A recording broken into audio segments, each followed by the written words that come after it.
दोस्तों, आज के इस विश्लेषण में हम एक ऐसे टॉपिक पर बात करने वाले हैं जो आपको सच में चौंका देगा। देखिए, आमतौर पर हम सब मानते हैं कि रिसाइकलिंग पर्यावरण के लिए एक बहुत बड़ा वरदान है, राइट? लेकिन आज हम एक ऐसे सिनेरियो को डिकोड करेंगे जहां चीजों को दोबारा इस्तेमाल करना हमारी हेल्थ के लिए एक बहुत बड़ा और छिपा हुआ खतरा बन जाता है। जी हां, आज हम जानेंगे भारत में इस्तेमाल किए गए कुकिंग ऑयल यानी खाद्य तेल के डब्बों पर लगे बैन के पीछे के साइंस और असली कानून को। तो सबसे बड़ा सवाल यह है, क्या चीजों को, खासकर पैकेजिंग को, दोबारा इस्तेमाल करना हमेशा सबसे सेफ ऑप्शन होता है? सुनने में तो अजीब लगता है ना। ये एक ऐसा विरोधाभास है जो हमारी आम समझ को बिल्कुल पलट कर रख देता है। खाने पीने की चीजों के मामले में तो ये धारणा पूरी तरह से गलत साबित हो सकती है। आज हम इसी सोर्स मटेरियल के आधार पर यह क्लियर करेंगे कि क्यों कुछ मामलों में पुरानी चीजों को छोड़कर एक नई शुरुआत करना ही इकलौता सुरक्षित रास्ता है।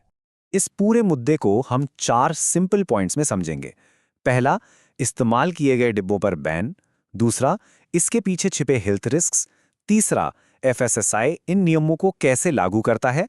और चौथा, फूड बिजनेसेस के लिए जरूरी नियम। तो चलिए सबसे पहले बात करते हैं इस्तेमाल किए गए टिन के डिब्बों पर लगे बैन की।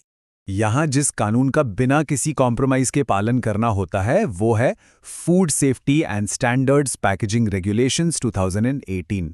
अब ये कानून साफ तौर पर कहता है कि खाद्य पदार्थों, खासकर कुकिंग ऑयल की पैकेजिंग के लिए टिन के कंटेनर्स का दोबारा इस्तेमाल करना पूरी तरह से बैन है। मतलब बड़ा सीधा है, एक बार टिन का डिब्बा इस्तेमाल हो गया तो उसे दोबारा यूज करना गैर कानूनी है।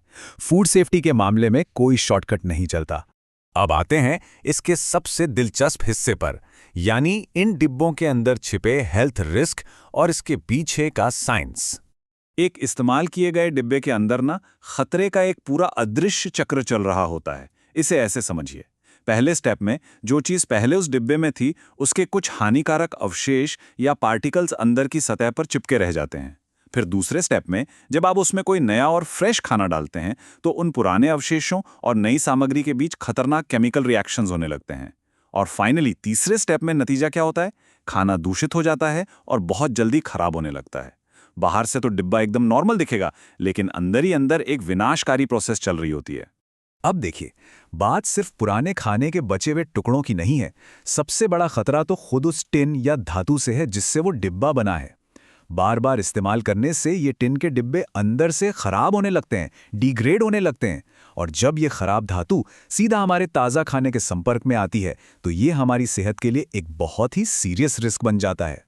जरा सोचिए, जब एकदम फ्रेश खाना किसी खराब हो चुके, क्वालिटी खो चुके मेटल के टच में आता है तो क्या होता है? केमिकल रिएक्शंस और जंग लगने का जो प्रोसेस है ना, वो पब्लिक हेल्थ के लिए एक बहुत बड़ा खतरा है। जब जंग लगा हुआ मेटल खाने के साथ मिक्स होता है तो वो सिर्फ खाने का टेस्ट ही नहीं बिगाड़ता, बल्कि बॉडी में खतरनाक टॉक्सिन्स यानी जहरीले तत्व पहुंचाकर कई गंभीर बीमारियों की वजह बनता है। इस पूरी प्रॉब्लम की जड़ इस बात में छुपी है, और मैं कोट कर रहा हूं, पुराने डिब्बों को शायद ठीक से साफ नहीं किया जाता है, जिससे भोजन समय से पहले खराब हो सकता है और खाद्य जनित बीमारियां हो सकती हैं। अक्सर हमें लगता है कि डिब्बे को अच्छे से पानी और साबुन से धो लिया तो वो सेफ हो गया, राइट?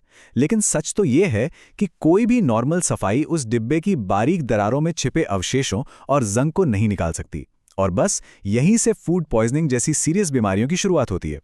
चलिए अब आगे बढ़ते हैं और देखते हैं कि अथॉरिटीज कैसे इंश्योर करती हैं कि ये नियम सिर्फ कागजों पर ना रहें।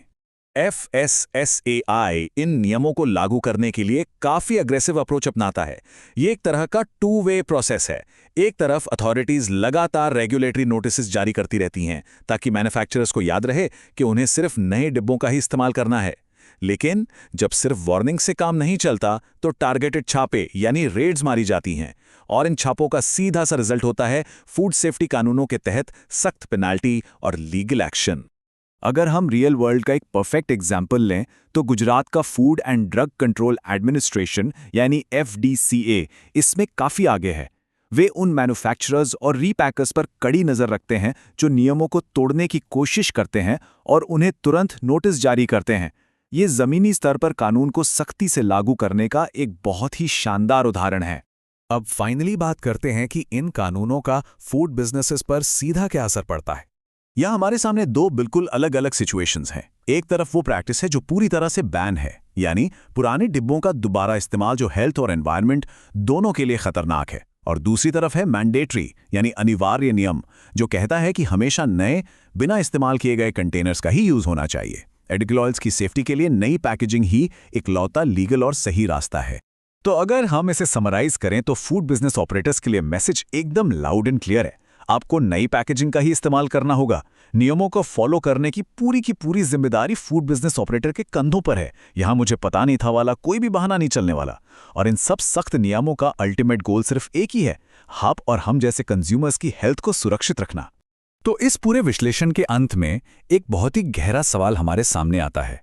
फूड पैकेजिंग में लिए गए ये अनजाने फैसले हमारे समुदाय और पर्यावरण की हेल्थ पर कितना बड़ा असर डालते हैं। अक्सर हम सब सिर्फ पैकेट के अंदर रखे प्रोडक्ट पर फोकस करते हैं, है ना? लेकिन अगली बार जब कोई पैक्ड चीज आपके हाथ में हो तो जरा सोचिएगा कि उस खाने की असली सेफ्टी उस डिब्बे से भी तय हो रही है। नई पैकेजिंग सिर्फ कोई सरकारी नियम नहीं है, बल्कि ये एक सेफ फ्यूचर की गारंटी है। तो बस अवेयर रहें और सुरक्षित रहें।